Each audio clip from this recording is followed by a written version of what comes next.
case, not only did he want to earn money, but he wanted to bring attention to racial oppression, racial inequality. Well, last time I checked, there's been a lot of attention paid to that. You got the NBA, the NFL rather, Players Coalition. They got their $89 million. You got the NFL just committing to contributing over $250 million. You have various causes that are being addressed and having money funneled to those causes. Why? Because we're addressing those very things. Now, this is in the aftermath of the George Floyd killing, and I get all of that. But the point of the matter is a legitimate argument can be made that a lot is done. Not to say enough, because clearly there's more that needs to be done, but a lot has been done to address the very issues that Colin Kaepernick said he wanted to address. Then you've got Black Lives Matter. Obviously, that's another component. You have all of these situations that are percolating, that are going on, and we understand that. The objective, and people, this is not harsh in my estimation, but it needs to be said.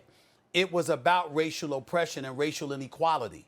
It was not about Colin Kaepernick having a job. We know he's been blackballed. We know it's unfair. We believe he deserves a chance. When Jay-Z was at the table, before he did anything, you had people calling him out, calling him a sellout, and all of this other stuff. An iconic dude in our community that was beloved by everybody. He does business with the NFL, and all of a sudden, he's all of these things. But then when he sat up there and mingled with Roger Goodell and got the league office to engage in a plan and told owners at the table, nah, we not ignoring Colin Kaepernick. We gonna give this brother a tryout here. And then Colin Kaepernick, for his reasons, elected not to participate in all of that. Even Jay-Z and them had to say, okay, but there's but so much we can do. All of those things come into the equation, and in the end, we're looking at things being addressed, which is what Colin Kaepernick said he wanted addressed. It was never about Colin Kaepernick having a job. It was about those issues being addressed on behalf of what Colin Kaepernick promoted and provoked. That's the issue here, and we got to own up to that because that's the reality.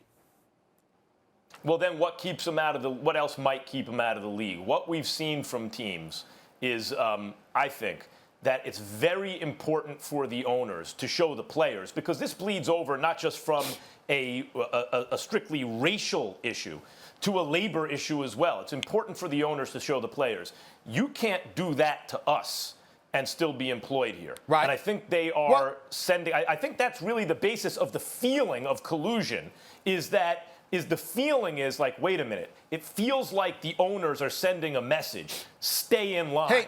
And that's what's most important to them.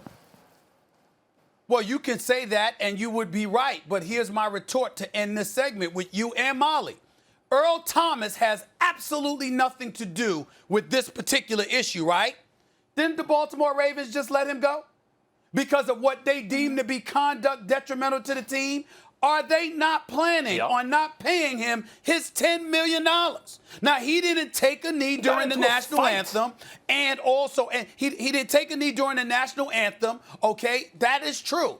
But nevertheless, in a roundabout way, what are they doing to him? They're saying, excuse me, we want things a certain way. Otherwise, we don't want you on this team. It's not a league-wide mandate. Collusion is not, nobody's accused of collusion.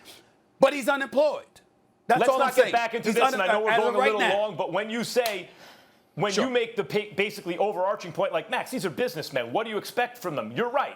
And part of the job of the Fourth Estate, even though this is entertainment, we're debating, and people like to hear sports debates. To call them out. But part of the job of the media is to call them out on it. That's exactly right.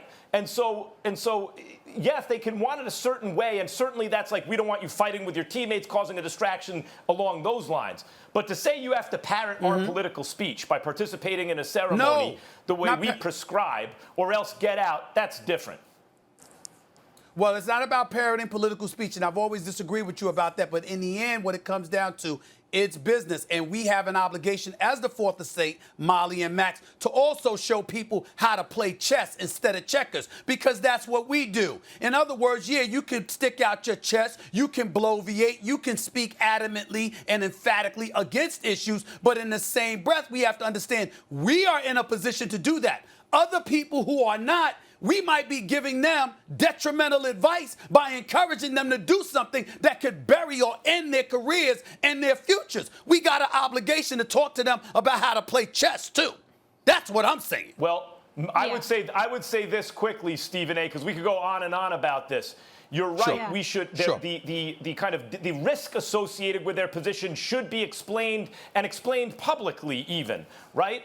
But without people who have chosen, I know the risk, and yet I choose to take this risk anyway to pave the way for people in the future. You don't have change. You don't have progress. Sure.